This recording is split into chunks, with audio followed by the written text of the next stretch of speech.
Does your God meet the needs of the weary? Yeah. But can your God also change the hearts of the powerful, the political, the elites? Or do you line up with the accusation that, well, the Spirit works in really needy situations because they're really broken people and they have a lot of needs, but I mean, the prominent people, the privileged people, they don't really need Jesus. They have everything else going on. And is that what you believe, that Jesus is just what you choose when you run out of options? When you get to the end of your rope, well, there's Jesus, right? Today we're going to actually look at a man full of options, at the top of the power structures. His name was Cornelius, and he's in a city called Caesarea. Just turn with me to Acts chapter 10. We'll look at the first 8 verses and then the next 8. At Caesarea there was a man named Cornelius, a centurion of what was known as the Italian cohort, a devout man who feared God with all his household, gave alms generously to the people, and prayed continually to God. About the 9th hour of the day, he saw clearly in a vision an angel of God come in and say to him, Cornelius. And he stared at him in terror and said, well, yes, what is it, sir? Yes, sir. And he said to him, your prayers and your alms, that's the gifts to the poor, have ascended as a memorial before God. And now send men to Joppa and bring one Simon, who's called Peter. He's lodging with one Simon, a tanner whose house is by the sea.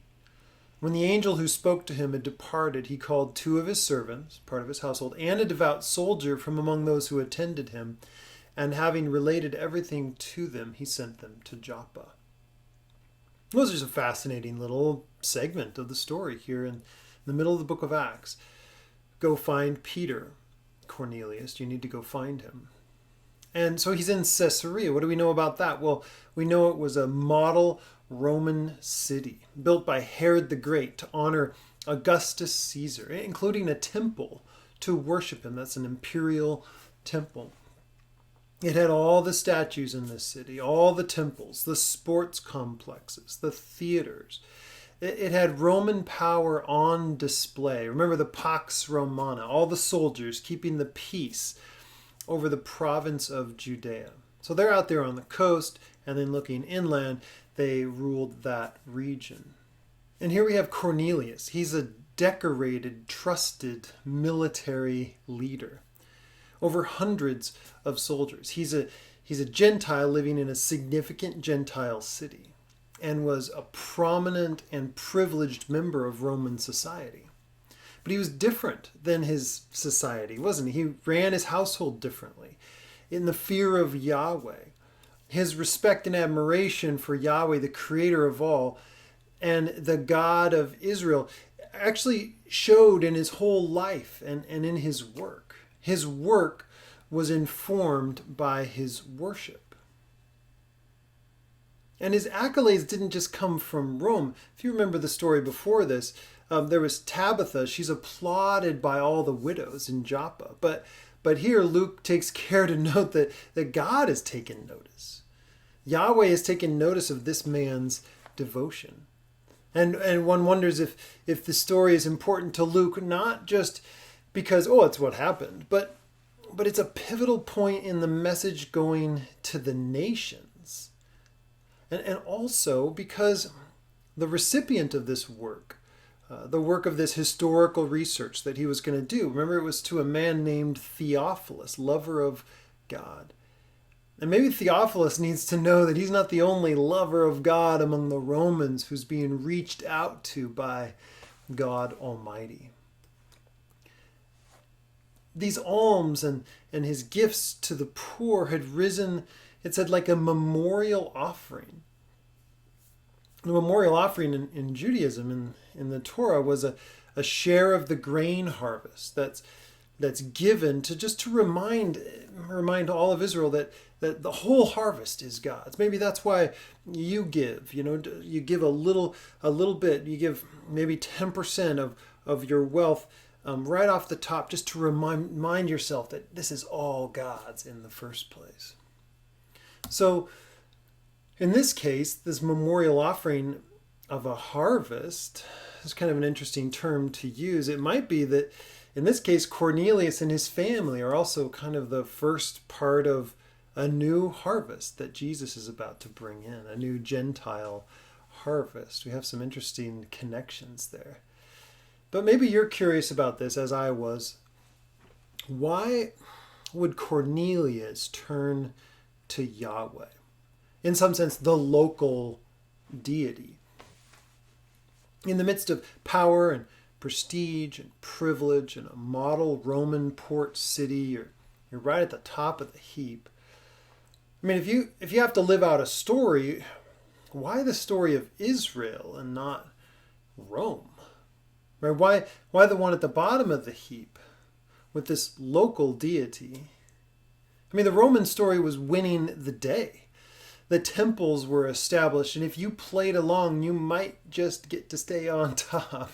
Keep bringing your donations to the imperial temple where Caesar Augustus was honored, and feast along with all the other gods and goddesses that lived large in the story of Rome. What is it about Yahweh that has made this decorated warrior decide to side with the local population? Right? He's gone native. What's going on, Cornelius? He does charity and he's devout, and that doesn't fit our stereotypes of a centurion, of a Roman at the top of the heap. But it's also true that that's what some of you were, living at the top of your story. And then God calls to you and you respond. Of course, we could say that as Americans, we're at kind of the top of the cultural heap as well. And so we're found there. Maybe we could say that we don't have as much money as the richest of the rich, but according to the rest of the world, we are the richest of the rich, right?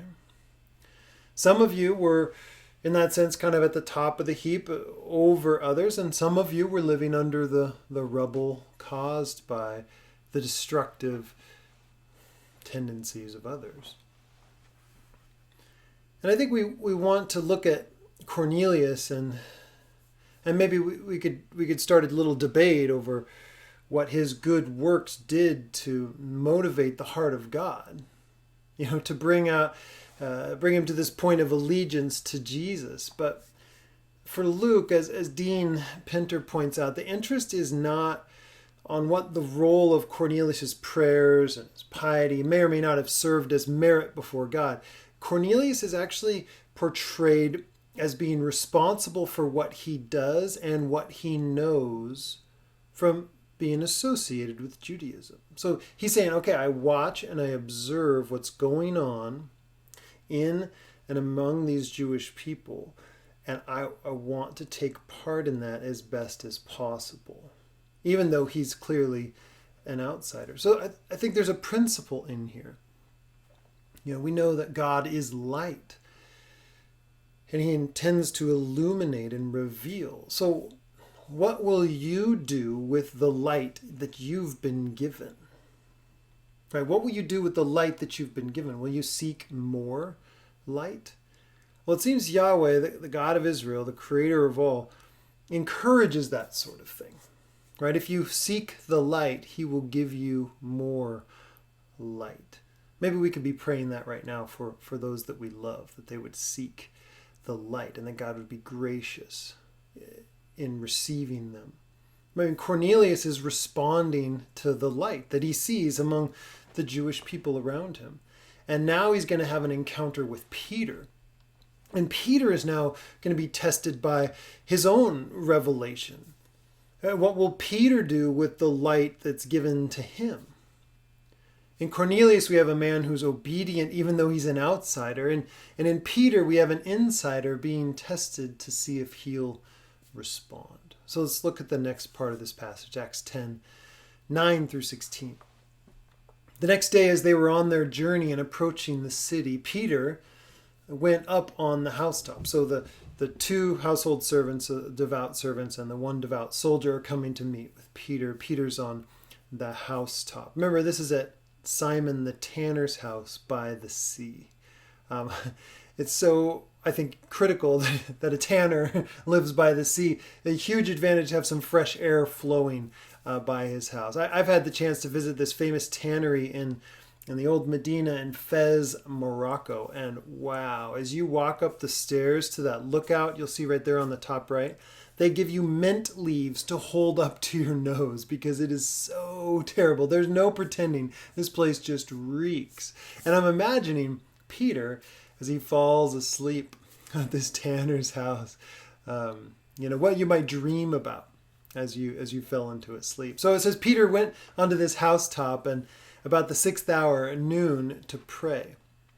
And he became hungry and wanted something to eat, but while they were preparing it, he fell into a trance. A trance. It's an interesting word, and I want to help you unpack it. Ecstasis, kind of ecstasy, this idea of revelation, but it's not quite the same thing as a dream, and it's not the same as like wild flipping out on a seizure. This is clearly a God-initiated experience to reveal something about God's plans for humanity. The word ecstasis can refer to a deep sleep, and that's what we're looking at here, a deep sleep. And in the Greek version of the Old Testament, it's just some little breadcrumbs to follow. It refers to, when it's referring to this deep sleep in this way, there's a Hebrew word, tardama, that gets used. And there's 2 places where tardama is used with really huge significance. Okay. So there's a little bit of Greek, then to Hebrew, there's a connection there. But there's 2 places where this word is used like that. And it's in Genesis 2:21.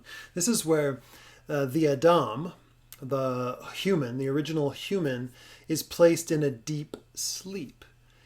And this is when the plan for humanity is for the one to become 2. Right? When the human is made into man and woman. Now you're probably saying, well, wait a minute. No.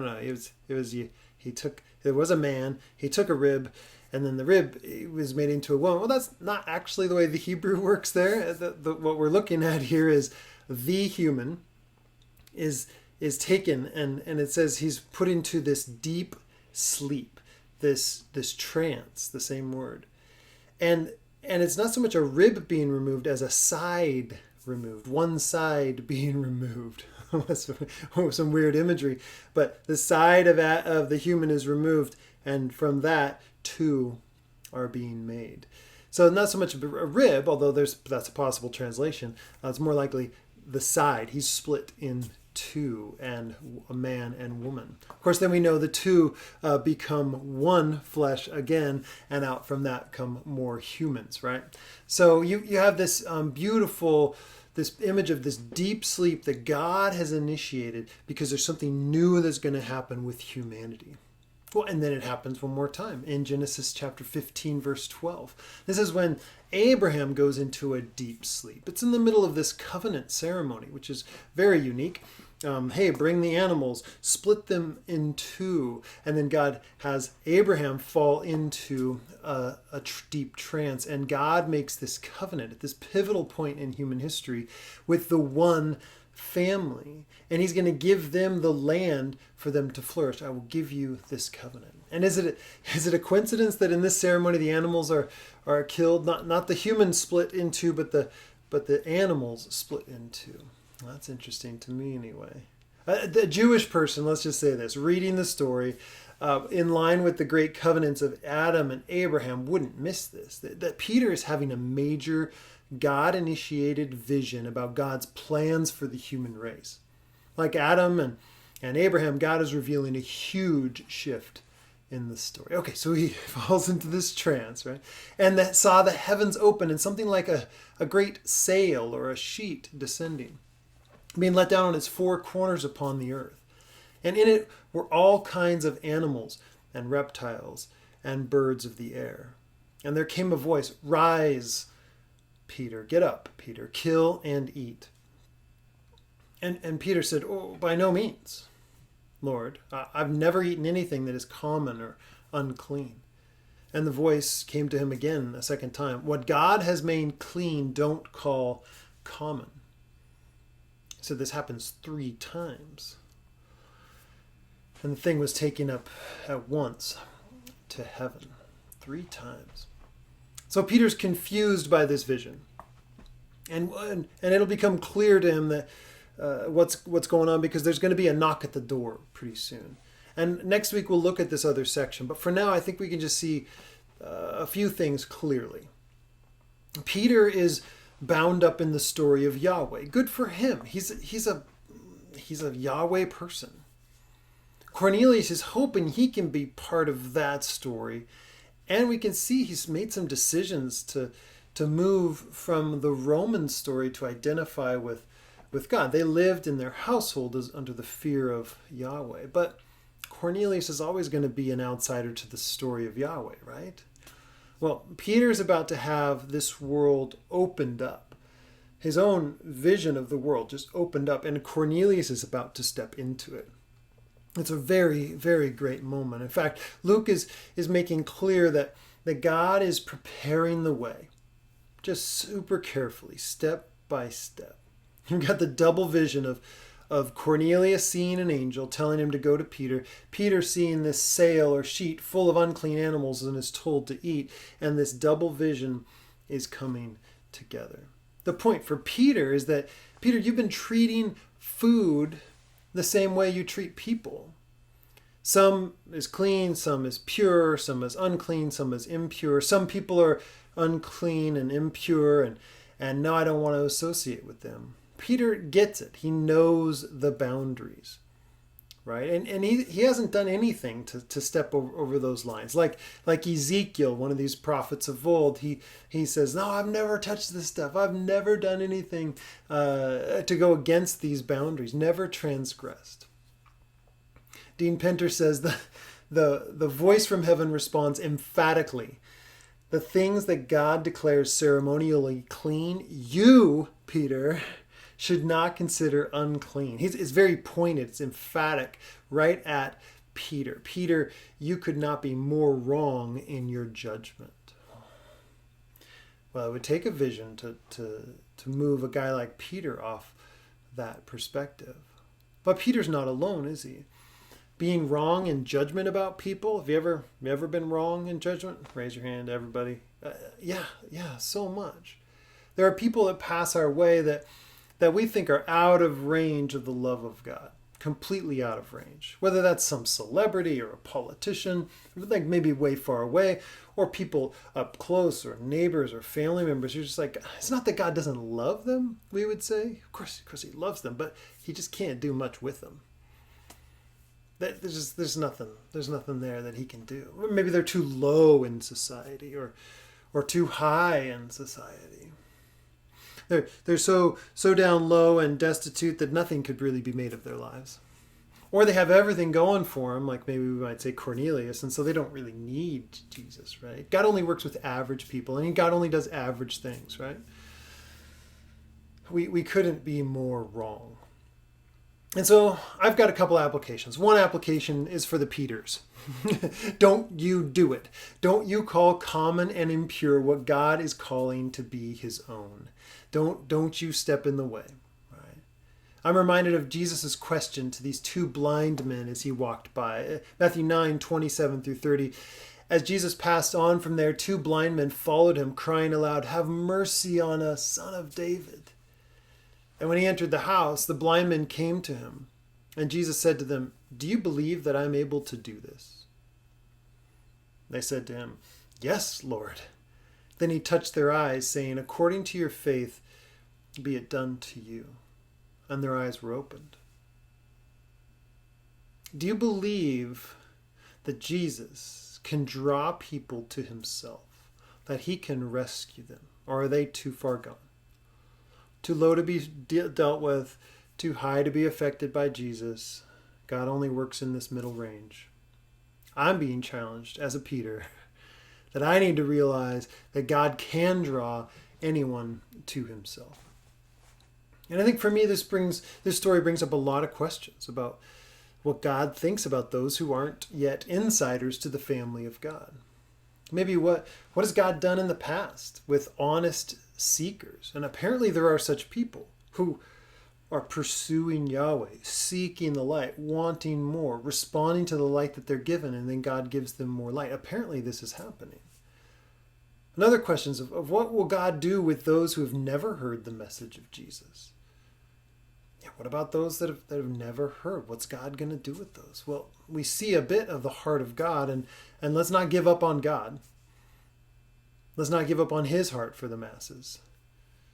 There's also an application for Cornelius's, for those of us who are maybe like Cornelius. At least in this sense, you don't know what you don't know. You don't know everything about God. You don't know what maybe your next steps are supposed to be. You don't necessarily know, but what are you doing with what you do know? Because that's what's so amazing about Cornelius is he did not know everything yet, but he just responded to what he was given, and he was obedient to that. Can you like Cornelius say, I know enough to start obeying right now. I know enough about God. I know enough about Jesus to start obeying right now. Right? Cornelius really puts us in our place. He would have loved to know more about Yahweh, more about Jesus. But he just obeyed with the information that he had. And we're big in this culture on learning. A disciple is a learner. Well, that's very true. That's a great definition. But it's also more of an apprentice, right? Who puts it into practice. We're more into this learning-based discipleship model. I think we could admit to that. Just another class, just another lesson, another study, and then we'll be that disciple that God really wants us to be, pleasing to God. Well, Jesus did say to make disciples, teaching them, right? That part fits our model. But wait, there's more. Making disciples, teaching them to obey everything that I have commanded you. Whoa. Well, there's learning there, but certainly we're not intended to learn everything Jesus ever taught. That would fill the entire universe with all sorts of lessons to learn. No, it's teach them to obey. It's teaching a posture of obedience. That's an obedience-based discipleship model. And we see Cornelius saying, I'm just going to do what I know. And if God would let me have more information, then I will immediately obey it. Cornelius understands, sir, yes, sir. I will obey. So, humbly, I hope, I'll ask you, what will you do with what you already know? Well, I just have these questions that are still out there about Jesus. I'm not really sure how the theory of atonement works I'm not really sure about. What will you do with what you do know? Will you seek him? What will you do with the light that God has already revealed? I know this. You know enough to start obeying now. Okay, that's what I want to share with you today. But there's a more important application point than anything I could dial up and deliver to you. Okay, and that's where I want to close today. What is the Spirit telling you to do in obedience to him this week? Take a moment and write that down. That's more important than anything. Take a moment, write that down, and then do it. And yes, we're discovering an obedience-based discipleship model. And so we will support you and help you if you need it. But that, again, that's just the most important thing. Go back through any sermon, anything we do, and just re-ask that question. What is the Spirit telling me to do? And then do it.